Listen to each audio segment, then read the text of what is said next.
5 seconds to go.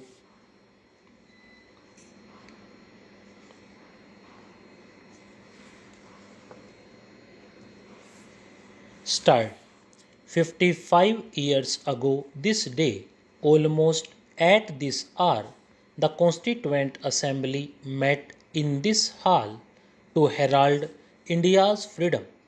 That was an event which was unique in world history and which has no parallel in the political annals of any country, ancient or modern.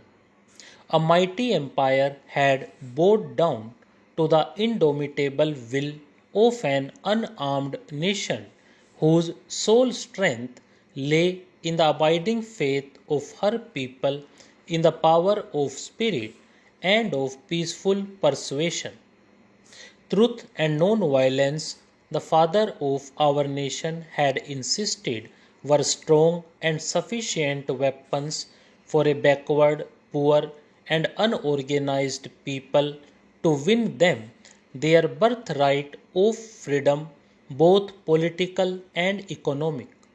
This firm foundation prepared us for a life of dedication and hard work so that India may rediscover her greatness and march towards her manifest destiny of a peaceful, prosperous, and progressive existence in the Comity of Nations.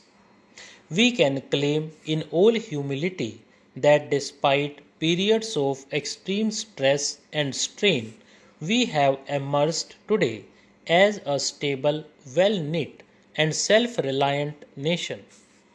When India got the right and the power to govern herself, we inherited an administration which had no direct relevance to the enormous task of bringing about a rapid transformation of an economically backward and industrially undeveloped country into a modern state. Independent India's constitution laid great emphasis on the promotion of welfare of the people by securing and protecting effectively a social order in which justice, social, economic, and political shall inform all the institutions of national life. In election to our legislatures, adult franchise was deliberately introduced so that the governments formed would have the widest possible representative character.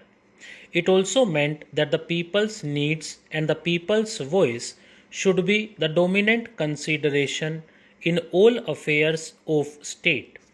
Our parliamentary system provides the necessary means and machinery for a process of orderly change and revolution by general consent. Politically, we have proved ourselves as a mature nation. All external threats to our national integrity and attempts at internal disruption have been dealt firmly by the united will of our people.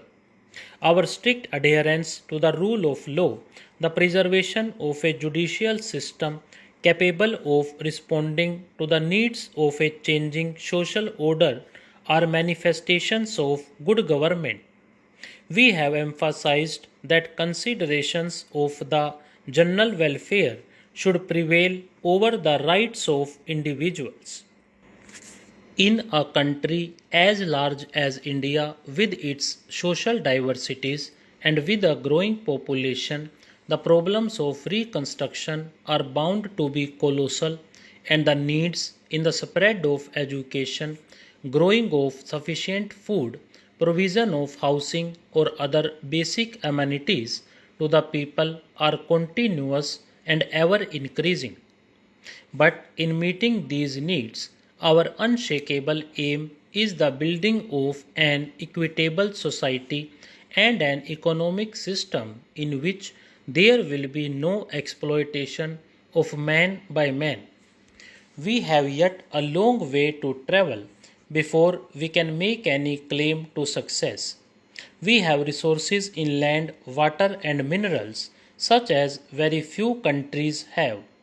Even making allowance for the vagaries of the weather, the country is capable of achieving self sufficiency in regard to the basic requirements of our people. An integrated service oriented program is an essential precondition for this. I have always advocated that planning for development to be realistic has to be started from the village level.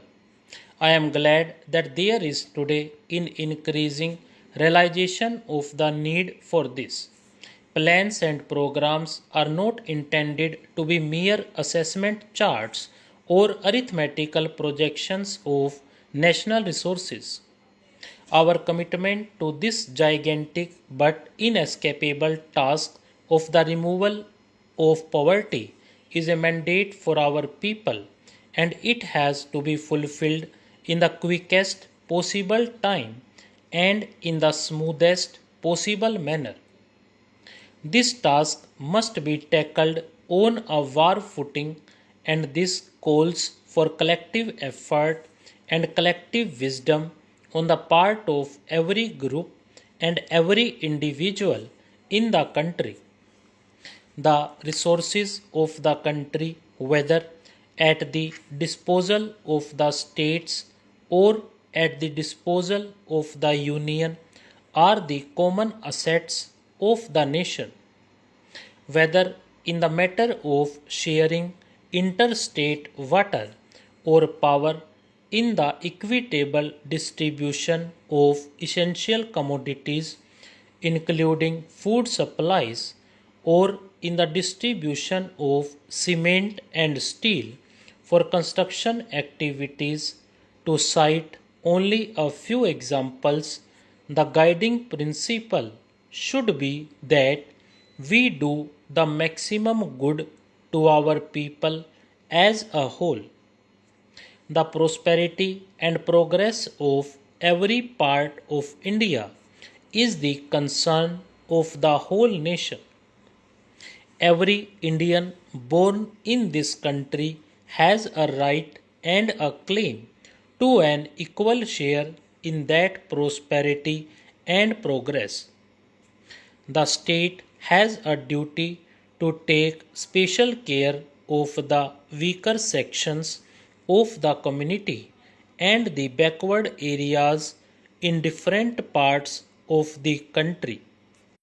In helping to build them up, the approach should be a positive program by which they will come up to the level of the rest of community.